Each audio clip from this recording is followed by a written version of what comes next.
Hello and welcome.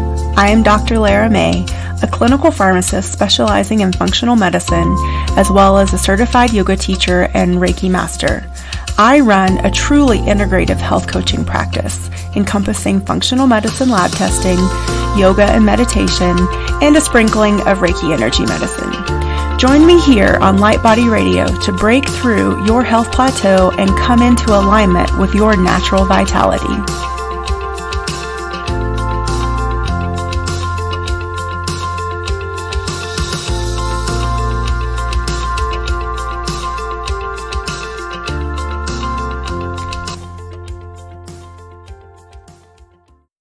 Welcome back, everybody, to another episode of Light Body Radio. I am your host, Dr. Lara May, and I am extremely excited and appreciative that you have chosen to spend time with me and the other Light Body Tribe members today. So welcome back.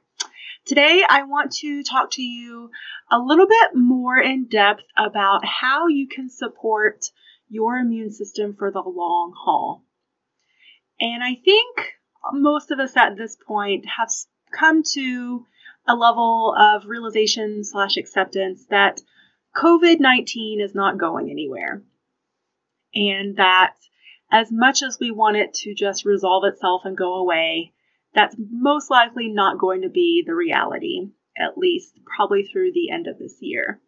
And so with that being said, I want to offer up an opportunity to reframe how we are thinking about this new dynamic and how we are implementing the new dynamic into our lives. And I'm going to eventually get into foods and practices that you can do to boost your immune system and support your immune system on a daily basis, which is really what we should all be doing on a daily basis anyway, but I feel like it's even a more poignant topic right now more than ever.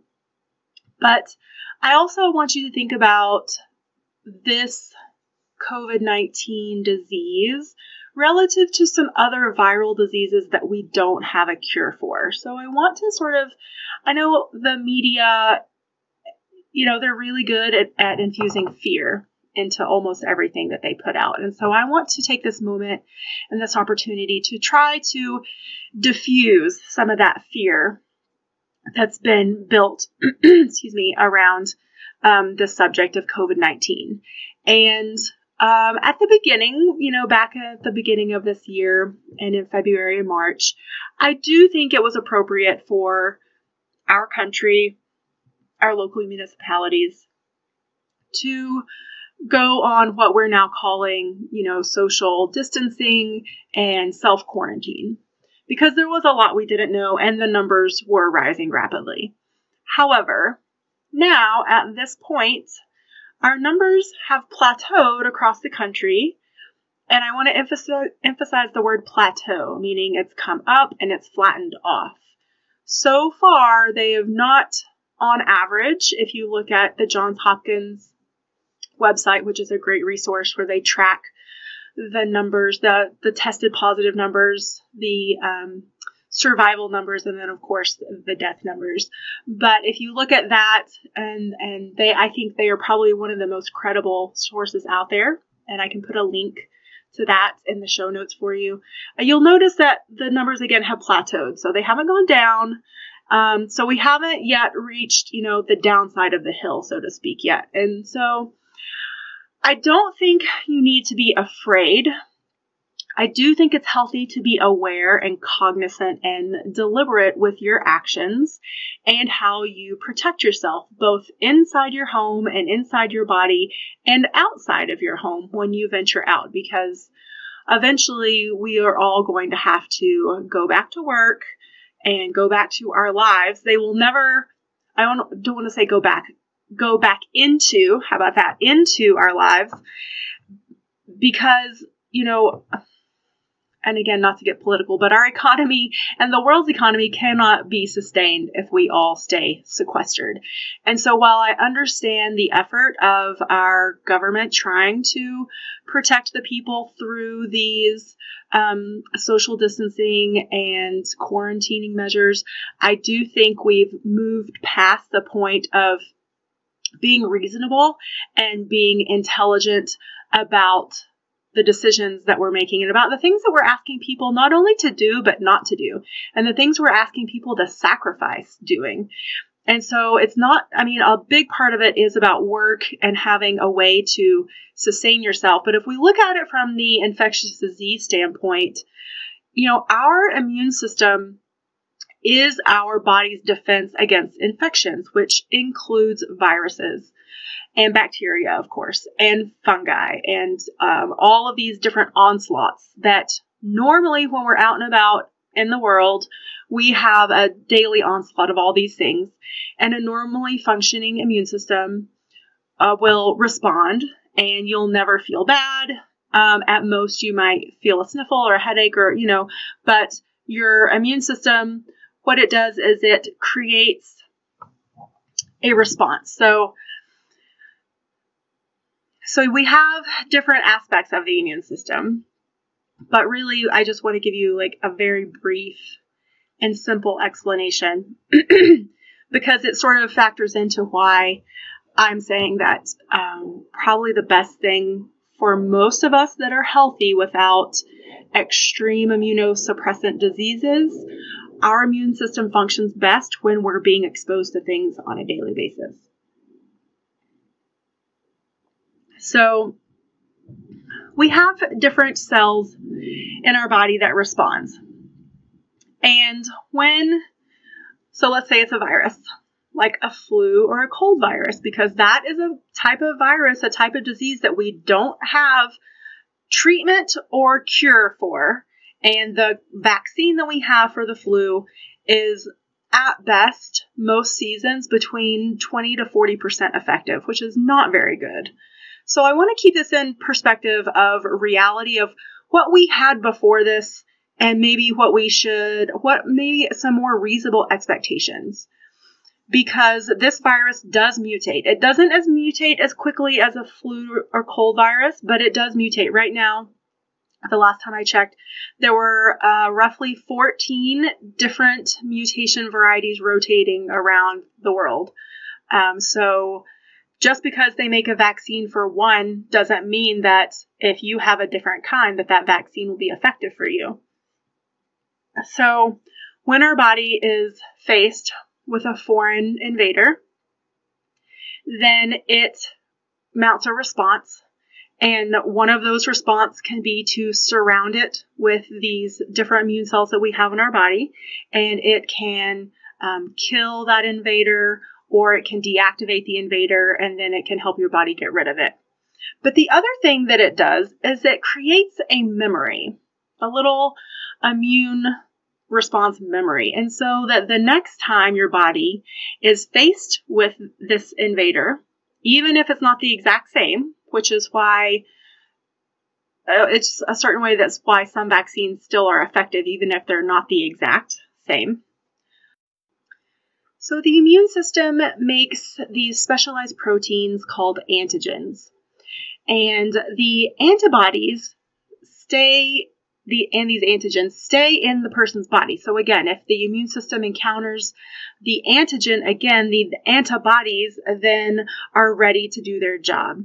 And so that's why when someone gets sick with a disease, like the chicken pox, for example, they won't get sick from that disease again because they have the antibodies specific to that exact antigen. So if we think about COVID-19 as one specific antigen, then we could, that's one theory as to how a vaccine could work. However, what's different between, let's say, like the chicken pox, which is a disease that once you have, you cannot get again.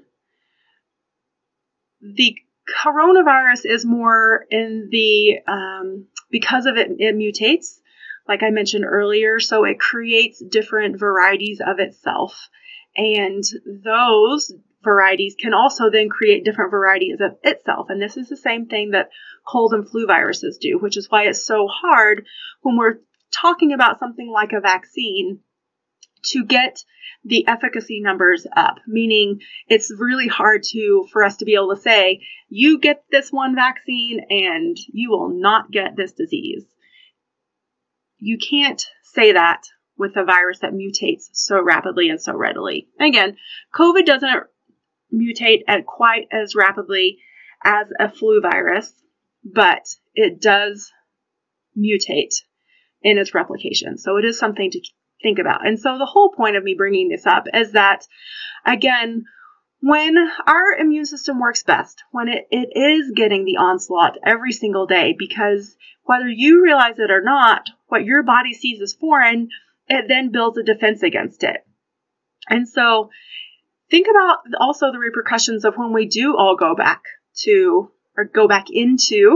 our close to new normal lives, is that we're going to be interacting with people and places and things and germs and bugs and viruses and fungus and all these different things. And if you think about like how kids every year when the school season starts, there's, probably a wave of sniffles that go through.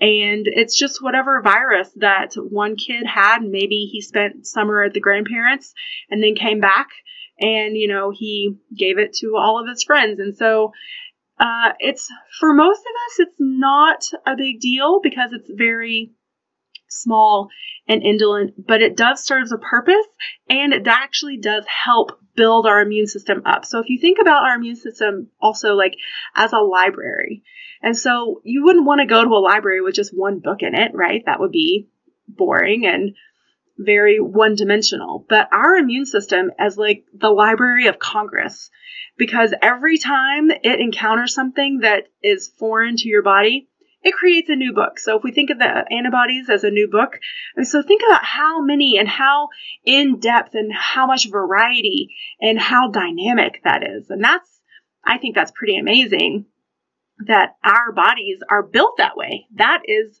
part of its function on how we get to live to the ripe old age of 80, 90, and 100. And so I know that we've been told by our local governments that, we have to stay in. And I think, again, at the time it was prudent. I think probably right now, for most places in the country, maybe not all, that it's time that we start to re-expose ourselves to the natural world and to each other. And again, we can do this smartly. We can still social distance. We can still maintain 6 feet.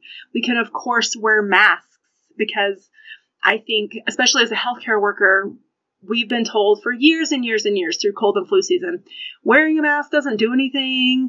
It won't help you, blah, blah, blah, blah, blah. But if you don't get a flu vaccine, then your healthcare organization makes you wear a mask, even if you're not contagious. So that's an interesting approach, don't you think?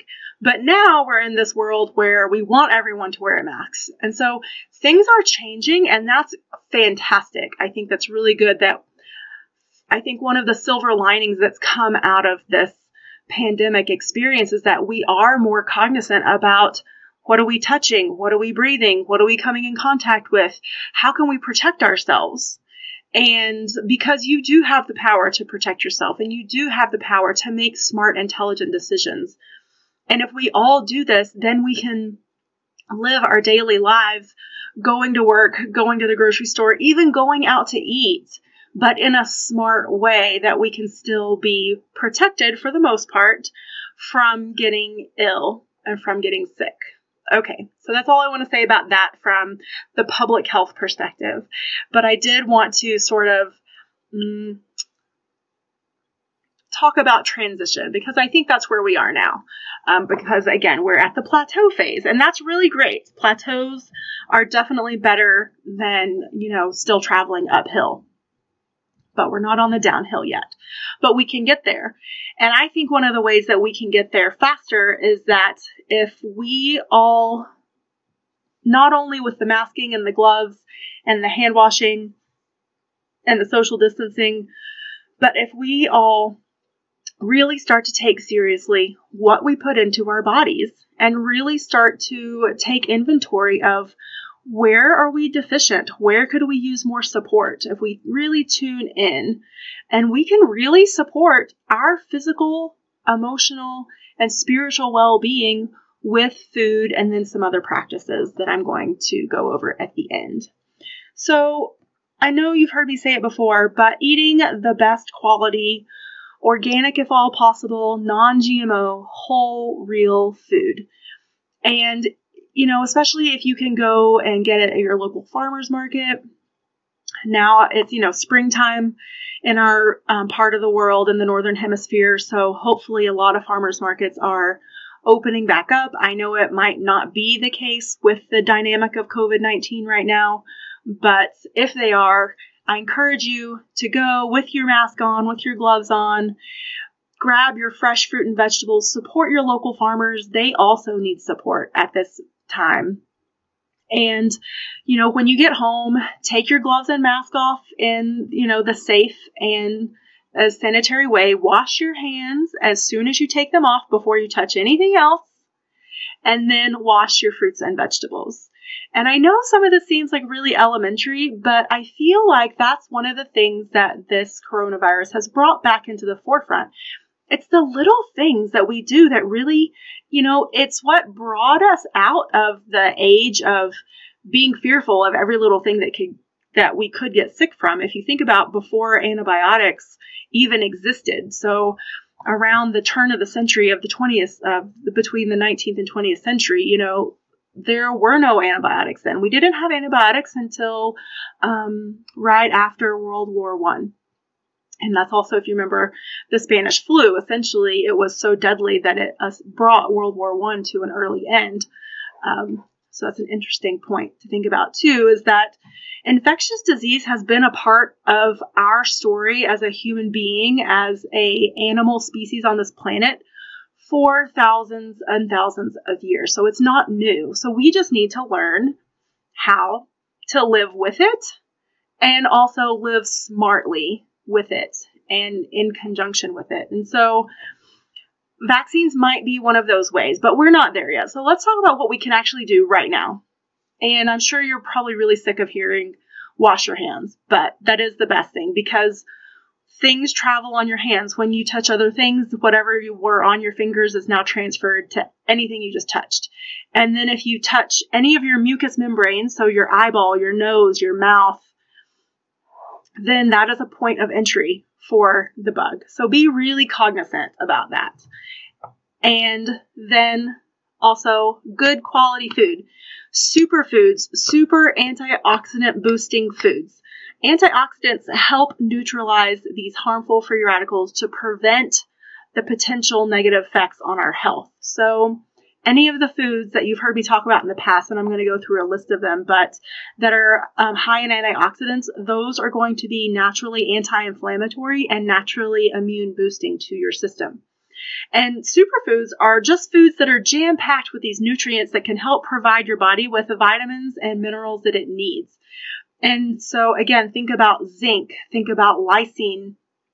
And I'm going to talk about, too, a little bit about supplements in a minute, where even if you are eating, some really good top quality food, maybe if the soil is deficient in these micronutrients, then it might not be getting into the food. So we still might need some supplementation along the way as well.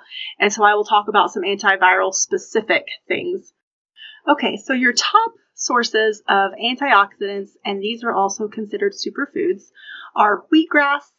Cinnamon is a great spice to put in your coffee, or maybe if you were having some baked apples, cinnamon is something that's really good for you. It's great for help regulating your blood sugar as well.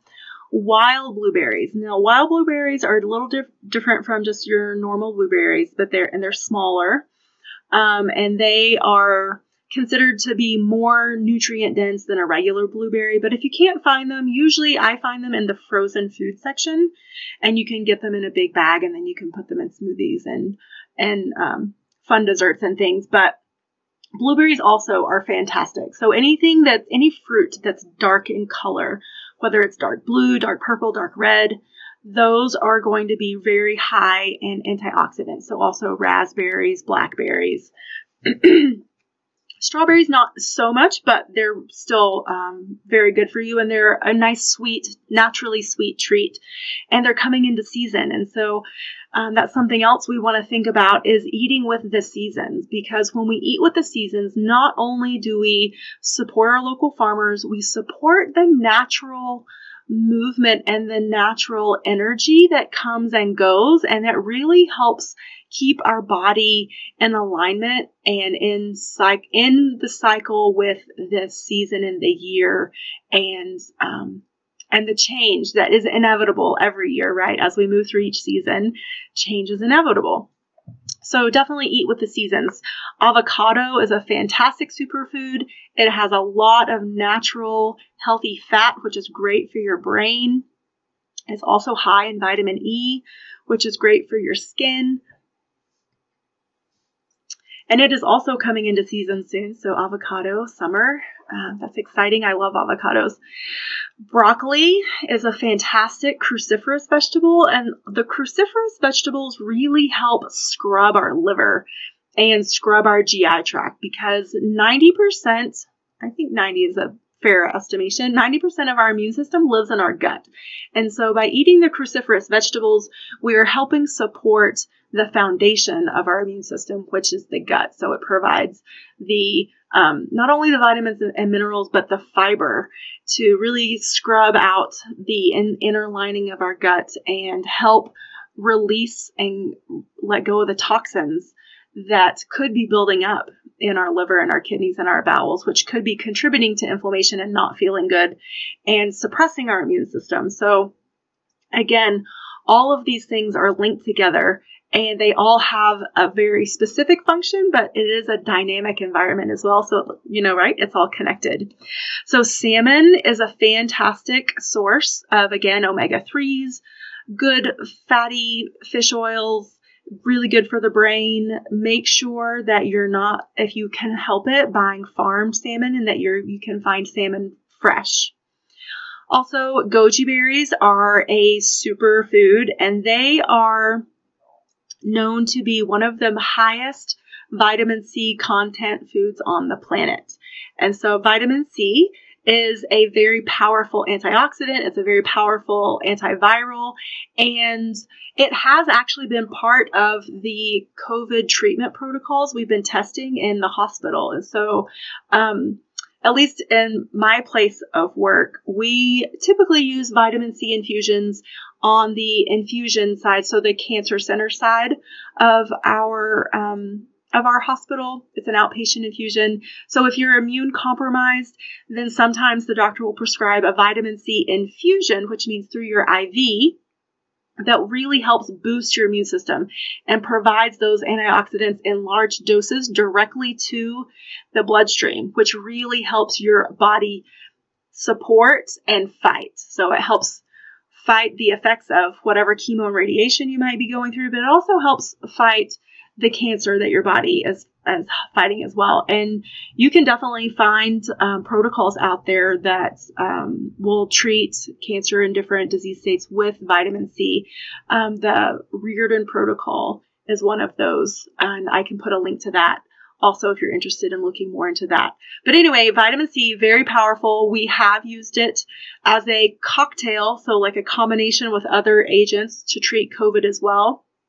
I don't know if they've found any hard numbers to support its use or to say how successful it has been, but I do know that it has been put into place. So that's something interesting to think about as well. So back to the superfoods. I know I'm jumping around a lot today, but I just want to give you as much information as possible to really help you understand how it's all interconnected, and we really do have the power to help ourselves even in this time.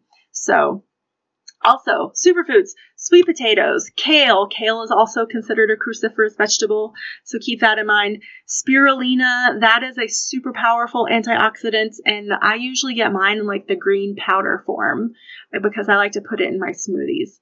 Acai, green tea. Green tea is fantastic. You can have it with caffeine or decaffeinated, but it is super rich in antioxidants as well. Dark chocolate, of course, which is great for our sweet tooth and our cravings, but it also helps support our serotonin, building serotonin and supporting our brain chemistry, and also tons of antioxidants too. And then, of course, the quote, mother of all antioxidants is glutathione. And glutathione, I'll just give you a really brief, simple explanation.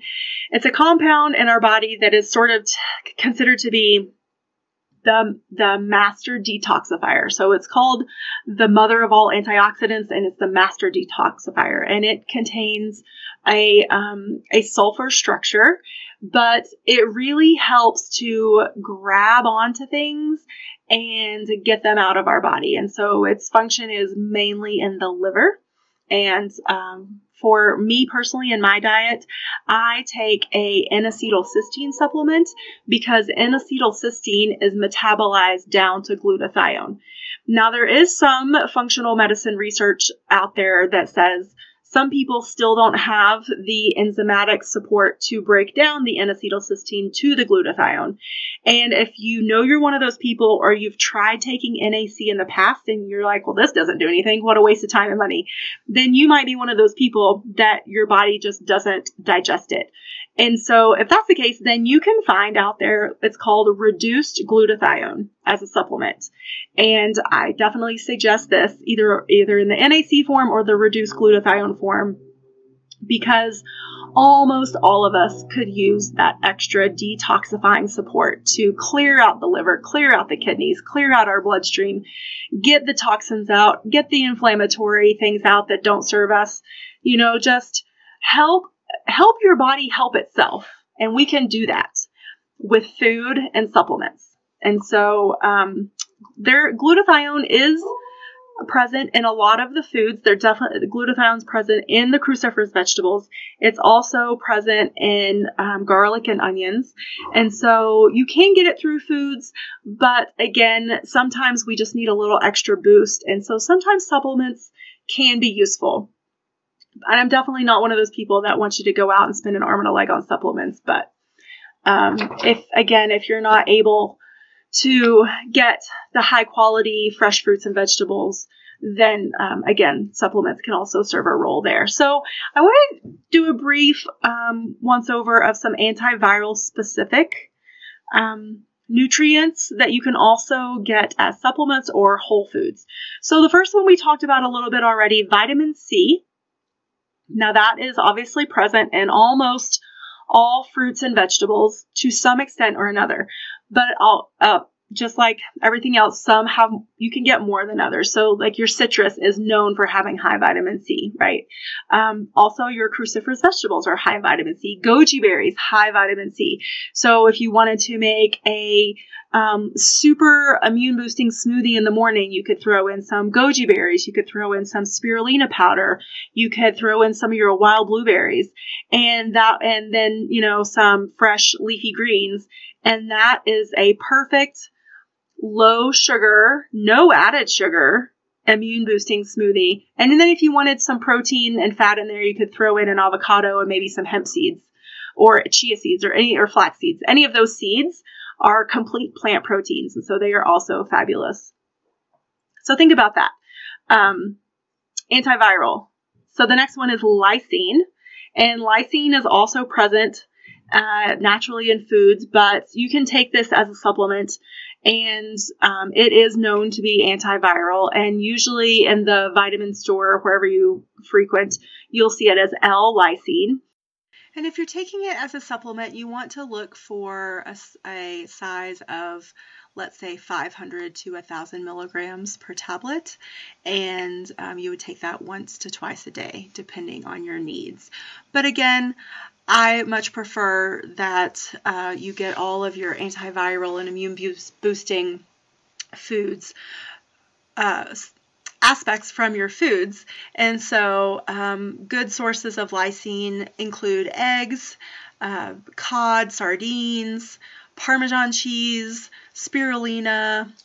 All of those are great sources of lysine, and it is a great antiviral. And so if maybe you think you're acutely fighting something, then lysine is definitely something that will probably be a good idea to include in your daily regimen. Another powerful antiviral supplement specifically is zinc, and our body requires zinc to function at its best. And so this is considered to be an essential micronutrient. But also, you'll see a lot of cold and flu supplements that also have zinc in them, and that is because it is a proven antiviral. So I would caution you, if you're going to take any zinc supplement, if you're fighting something, to start low and with a small dose and titrate up. I have made the mistake of, when I was like fighting a cold or something, thinking that more was better, even though I know better than that. But so zinc can cause some GI upset if you take too much of it. So just keep that in mind. And then the last two things I want to talk about are ginger and turmeric roots. And for these two things, I really love the raw roots if you can get your hands on them. And what I like to do is blend them up with some hot water. And so I just make a straight ginger and turmeric sort of tonic, like hot tonic, and I'll add lemon to it as well, and then some honey. And especially when I'm sick, that is so soothing. But you can feel the heat coming off of those roots, and you just know that all that powerful antiviral and antioxidant power is seeping into each individual cell. I love it. It's become really soothing for me, but it is a super powerful antioxidant and antiviral. And so just cooking with ginger and turmeric on a regular basis is healthy. Turmeric is known to be one of the most powerful anti-inflammatory agents on the planet as well. And you can definitely find studies of using turmeric for cancer treatments as well. So that's super interesting. But just keep in mind that you can also use it when you're fighting something. So it's good for everyday support and acute treatment as well. So now I want to get into some of the non-food things that we can do to support our immune system for the long haul. So daily movement, daily walks, daily yoga, daily exposure to nature and sunshine. You can get as rigorous or go as gentle as you feel like. Listen to your body. Do what your body is calling for at that moment.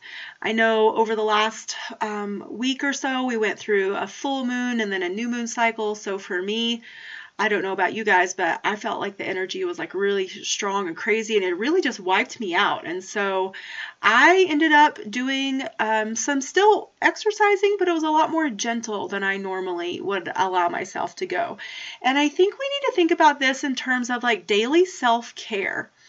And sometimes we sort of think about exercise as a chore, or, you know, a lot of us have like this mental block built up to exercise. But again, if we can just shift our perception around it and think about, if I do this every day, my body will be getting extra circulation that it wouldn't normally get, and it would be making endorphins that wouldn't be normally be made, and it will be getting more vitamin D that I wouldn't have to supplement because I'm going to be outside and getting sunshine exposure.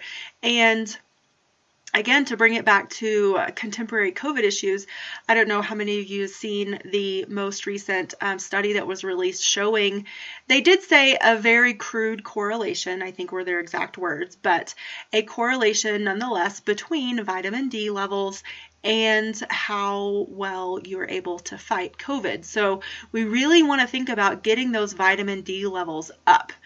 And again, this is something that I usually just tell my clients to go ahead and supplement, because for most of us, especially if we're Caucasian, we just don't carry as much vitamin D in our bodies as African Americans or Southeast Asians or those, you know, with a darker skin tone. They actually carry more melanin in their skin tone, which also helps them create more vitamin D for themselves. So if you're like me, white girl living in the northern hemisphere, especially up in upper elevations, and I'm north of Lake Tahoe by a smidge, so even that, like, we don't get there have been studies shown that, like, when you make the most vitamin D, if you're exposed to the sunlight, and so it's going to be the middle of the day, but the farther away you get from the equator, the less vitamin D your body has the potential and the window to make.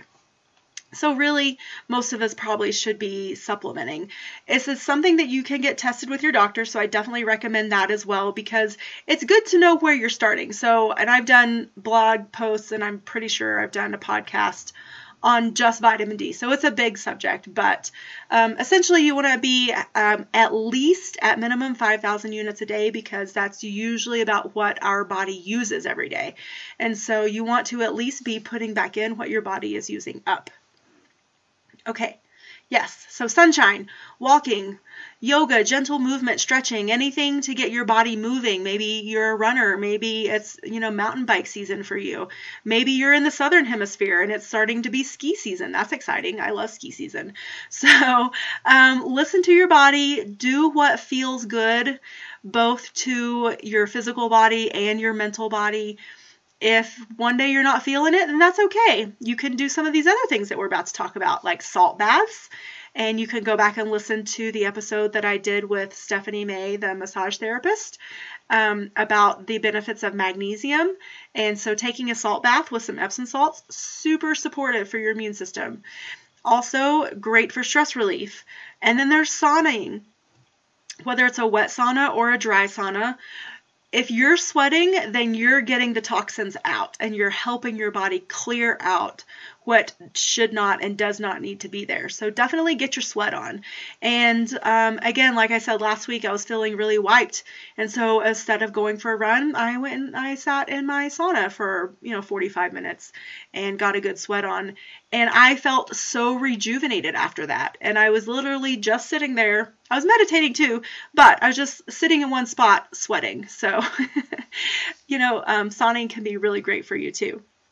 Because again, it helps release toxins, which includes viruses and other pathogens, not only from your liver, but other parts of your body. Your skin is your largest organ. And so when you sweat, what comes out of your pores is sweat, right? And that is usually where the vehicle that your body uses to get rid of the toxins. So awesome. What's next? All right, we're almost done here. I really hope you guys are sticking with me. So the last two little bits are mindfulness tools and, of course, my favorite, energetic tools. So mindfulness includes daily meditation. A specific visualization that you can do is the shower of divine light. And so we've talked about that before, and so that's essentially just imagining a beautiful shower of divine white, platinum, gold, whatever light you want, coming all the way from the heavens through your crown over your whole body, and just washing away everything that no longer serves you, bringing in beautiful, life-giving force, light, love, fulfillment, strength, everything that you feel like you might need extra support in right now. And again, just letting everything else fall away with the shower. So I love that meditation. Also, a daily gratitude practice is also really good, because it purposely refocuses your perception. And it's great to do first thing in the morning, and it's even great to do right before you go to bed. But first thing in the morning, it just really, in the words of Abraham, sets you on that high-flying disc first thing. And so it doesn't have to be long. Take, literally 3 to 5 minutes. Write down 3 to 5 things that you're grateful for. And you can also add in 3 to 5 things that you're ready to release and let go of. And when you tell the universe that you are ready to release and let go of these things, then that calls in the universe and asks, and it enlists its help, the help of your angels, your higher self, your guides, whoever you call on. And then it creates the space for something new and fabulous and wonderful to come in. So I would encourage you, daily gratitude, 3 things I'm ready to release, and 3 things I'm ready to receive. So I love that practice. And it's always a good idea to set reminders throughout your day, especially if you are an essential worker. Personally, I think we are all essential workers. We are all essential to this planet, and we all essentially need to work. But if you're the quote unquote essential worker, and maybe your life is super stressful and not very pleasant right now while you're at work, maybe it's filled with a lot of transitions. then setting those daily reminders of a simple healing mantra on your phone or whatever reminder apparatus you want to use can really help to recenter you and bring you back to source, bring you back to your light being self throughout your day. And even if it's just as simple as maybe in your planner, you keep your planner next to your desk, or maybe you're a nurse or a physician or pharmacist working in a hospital or retail pharmacy, then, definitely set it on your phone. And so it doesn't even have to ding. It can just vibrate. You can set the alert to pop up and just read that little mantra. Take a moment, close your eyes, take a deep breath. If you have time, take 2 to 3 deep breaths, but then repeat that.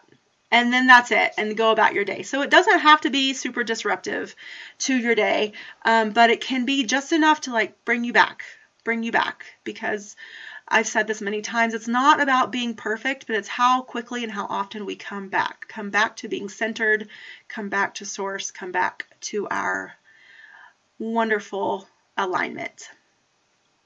Okay, the last thing is, oh wait, that's not true. One more thing, stop consuming the news. Fill your morning with inspirational YouTube videos, podcasts, books, audiobooks, whatever you can find to get your hands on, music that uplifts your spirit, that gets you feeling energized and excited about the day, regardless of what is coming through for your day. Use those tools to help keep you in a good, happy, positive mindset, and keep the news at bay as much as you can. All right, and so for real, the last are the energetic tools. You can infuse your food and your drink with your specific healing and protecting intentions. So again, this only takes a minute. Close your eyes. You can either, if you're drinking a warm something, you can put your hands around the cup, or if you want to put your hands over your food, then you can, call in your higher self, your guides, your angels, or if you just want to start saying thank you. Thank you for this sustenance. Thank you for this protection. And then you can say, thank you for infusing this food and drink with the highest divine light for my highest and greatest good, for my healing, for my protection, for my continued expansion and well-being, whatever you want to say. And, then you take a deep breath, maybe 1 to 3, and keep saying thank you. And any visualization, if you want to see the light coming into it, that's fantastic as well. Our intentions are so powerful, so definitely don't be afraid to use them. Don't think that you have to be attuned to Reiki or attuned to any specific healing modality. You all by yourself are a light worker. If you call in the intention and you start if you call in the love and the light and source and angels and guides and all the good stuff, and then you bring that into your life through intentional practice. So keep that in mind. You are very powerful. And again, don't be afraid to call in your angels. Call on Archangel Raphael as the Archangel of Divine Healing. Call on Mother Mary. Call on, I don't know, whoever you want to call on. Call on maybe a grandmother that was passed that you were really close with, or someone else.